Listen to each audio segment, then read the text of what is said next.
What's happening? John from Long Island. It is Sunday, July 27th, coming to you live from the Tiki Bar outside. It's a nice night, a little humid, but nice nonetheless. It was a rough week for rock and roll, for heavy metal, as we lost Ozzy Osbourne. Can't say I was surprised, judging by just the video from the Back to the Beginning concert and all the reports of how his health was, and it doesn't make it any less sad, but it kind of is what it is. You kind of saw it coming. Now, I don't want to sit here and say I was the hugest Ozzy fan. I wasn't. I was a huge Black Sabbath fan. But I want to tell you a little bit about how I got into Ozzy, and I have the record here to show you. Before I get into all that, this video is going to be a little long, and I apologize for it. So I'm going to have to say it's 1983. I'm hanging out with some local kids. One kid had a clubhouse in his backyard that his father had built for him, and we'd hang out there all the time. Trade baseball cards. We'd have magazines in there. We'd listen to music. Maybe some cigarettes. I don't know. Maybe. But we'd hang out there all the time. One of the kids used to come there, brings a tape, dub tape of what was "Bark at the Moon" by Ozzy Osbourne.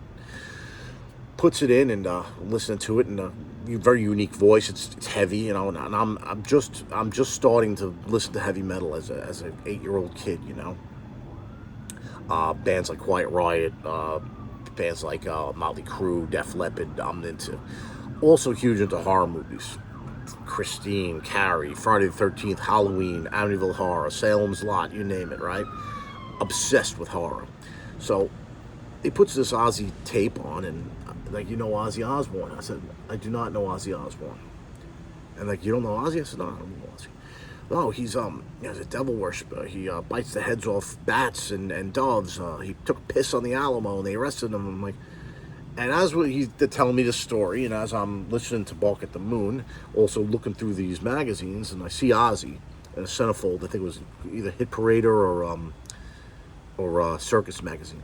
And he's got that black eyeliner. He's got tattoos everywhere. And tattoos weren't very commonplace then. So you see somebody with multiple tattoos was crazy. And I was like, what the hell? I'm like, this is fucking great. So I run home. And I'm busting my mother's balls. Mom, I need this tape. Ozzy Osbourne. And she's like, all right, well, money was tight for us, working class, growing up. So there wasn't much expendable money. But I busted my mother's balls, and she's like, okay, she goes, we're going to make a deal. You clean your room, and I'll get you the tape. And I'm like, nah, I can't. I have to have the tape now, and I'll clean my room while I'm listening to it. So that was the deal. Okay. So we go over to this record store. It was a department store in Levittown called TSS, or Times Square Stores Seedman's. It was sort of like a Target of what would be now. But they had this record section, this standalone record section in the back, where my mother would usually dump me off while she looked at curtains and bedspreads, right?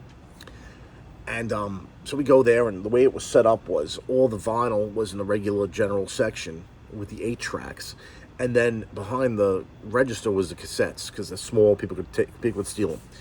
So we have to ask for it. Great. Now, I was very shy as a kid, and I'm not saying anything. So my mother goes up there. She's like, yeah, my son's looking for this tape, Ozzy Osbourne. The guy's like, yeah, we got it. And he goes, what album do you want? And I'm like, what? I had no idea there was more than one album. I had no idea what was going on.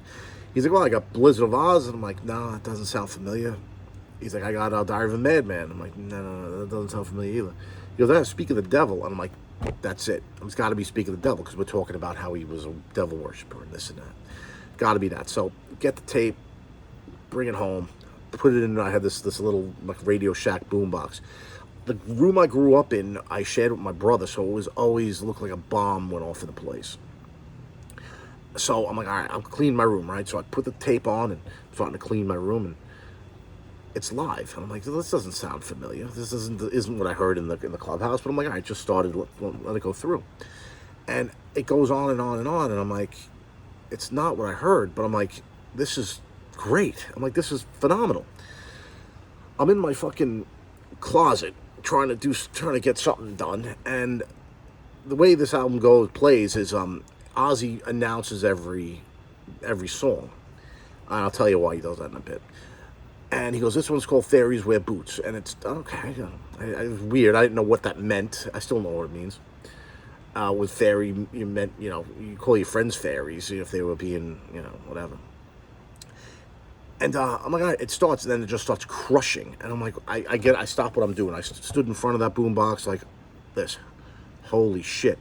I couldn't believe what I was hearing. The whole album plays out. I don't hear Bark at the Moon or whatever.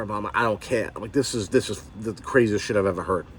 Next time I go to my buddy's clubhouse, I bring the tape. I'm like, guys, you got to hear this. You guys are talking about Ozzy Osbourne. Check this out. I put it on, and these guys are looking at me like I'm a fucking leper. I'm like, what? They go, oh, this isn't Ozzy. This isn't good. One guy that was there, and I won't say his name. He says, he goes, you know why this is so good? This is Black Sabbath. Pause. I got to pause you there. I thought I knew what Black Sabbath was.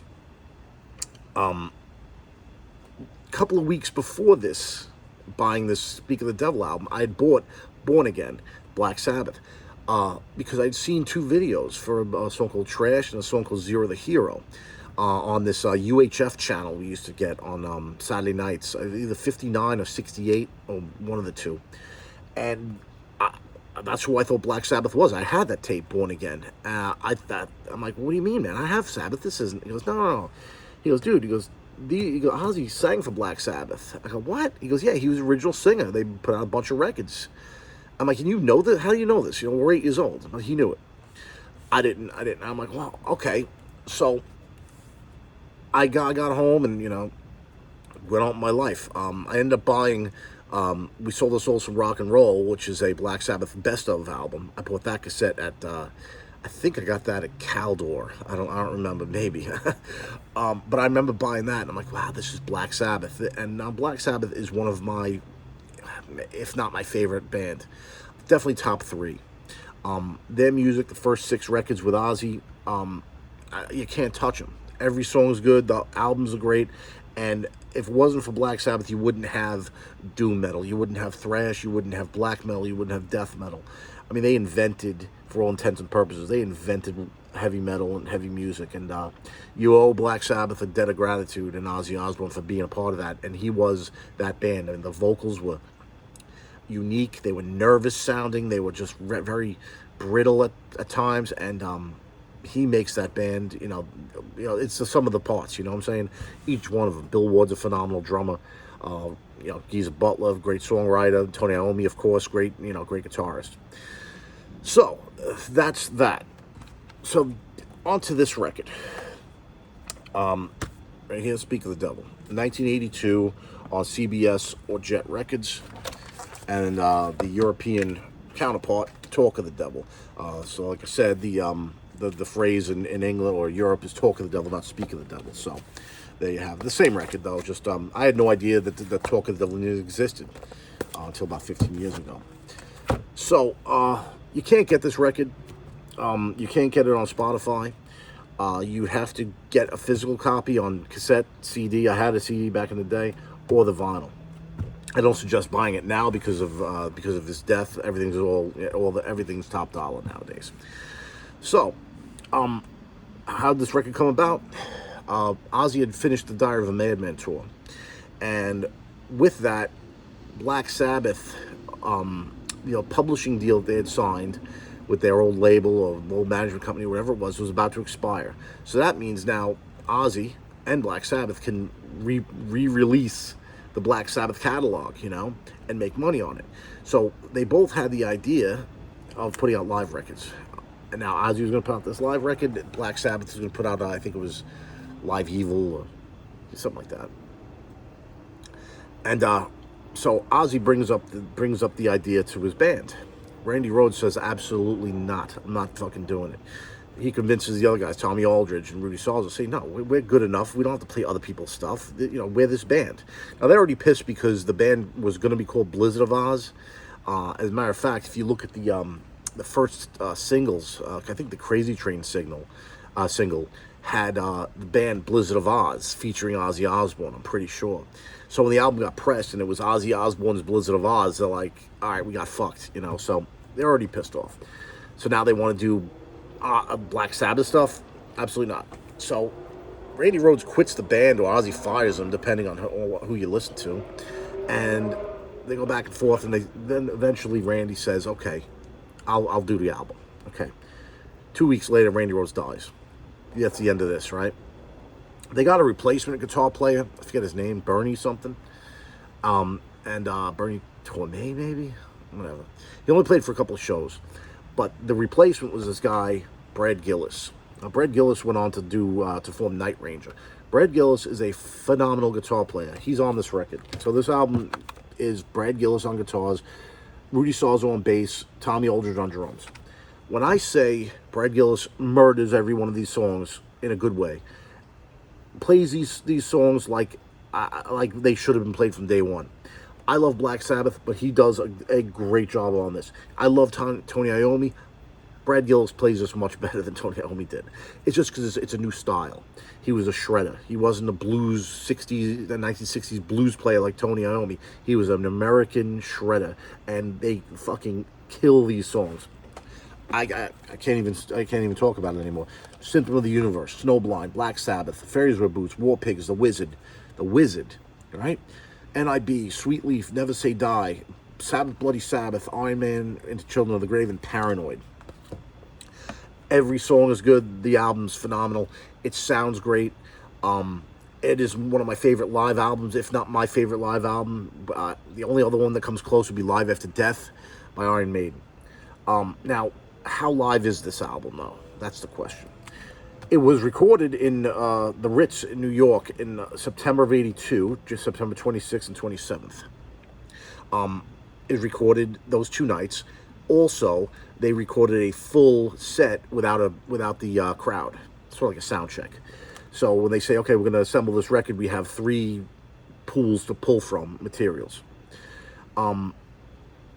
It sounds great. Now there are soundboard recordings on YouTube that you can get of these shows, and I prefer them, honestly. There's some mistakes in it, some miscues. Ozzy's voice sucks on a lot of it, especially the high stuff. He can't sing Symptom of the Universe. He can't sing Snowblind. Never Say Die. It's kind of rough on him too. But that's what I want to hear. That's how I want to hear a band. I want to hear it raw, and that's what you would have got with this. But all the vocal tracks on here are recorded in a studio. I found that out not too long ago, and I was just like finding out that Santa Claus doesn't exist. What I've always loved about this record is how great it sounded. I've been a fan of this record for 40 some odd years, and to hear that they did the vocals in a studio in England months after they recorded this album, kind of shitty, I'm like, but that's just comes with getting old, too. You find out that stuff, what you thought was really wasn't, right? But this album, like I said, opened the door for me to Ozzy Osbourne, to Black Sabbath, more Black Sabbath.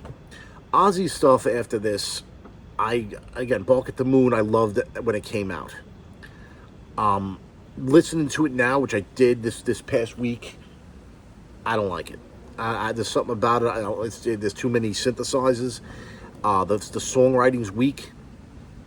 Then you have Ultimate Sin. Again, the same lineup, I think, as Bark at the Moon. Jake E. Lee on guitar, who's a phenomenal guitar player. Just songwriter, no. The songs on Ultimate Sin are terrible. Not my cup of tea. Ozzy, for me, doesn't get good again until the No More Tears record, which is his second with Zakk Wylde. That album's great because Ozzy didn't even fucking write any of it, I think Lemmy from Motorhead wrote most of it. And then afterwards, it's bad for me. I don't know. But again, for me, Ozzy came at a bad time because Ultimate Sin came out in '86. What also came out in '86 was Master of Puppets, and my sister had friends, and my friends had older brothers that went to this concert. It was Metallica opening for Ozzy Osbourne in 1986 at the Nassau Coliseum, and from all reports about it was that it was a Metallica concert, that everybody there was there for Metallica, that most people left when Ozzy came on. So again, you have to hand the torch over sometimes. You know, that night in my mind is when heavy metal was given from Ozzy to Metallica and say, here, you guys are the new guys, take it and go. And that's that. I mean, Ozzy's career, you cannot, you can't complain about it. I didn't love the the TV show he did. I didn't love that. I didn't love any of his releases after. Honestly, I didn't think it was that good. But it is what it is. I mean, there's plenty of music out there for you to listen to, and you can get it. Again, you can't get this. Check YouTube though, and then wait a couple months if you want to buy a vinyl copy, because this stuff is now top dollar. But that's all I gotta say. Have a good week, and I'll put up another video. I have some more vinyl that came in. I hope to put up another video again soon. All right, stay tuned. Thanks.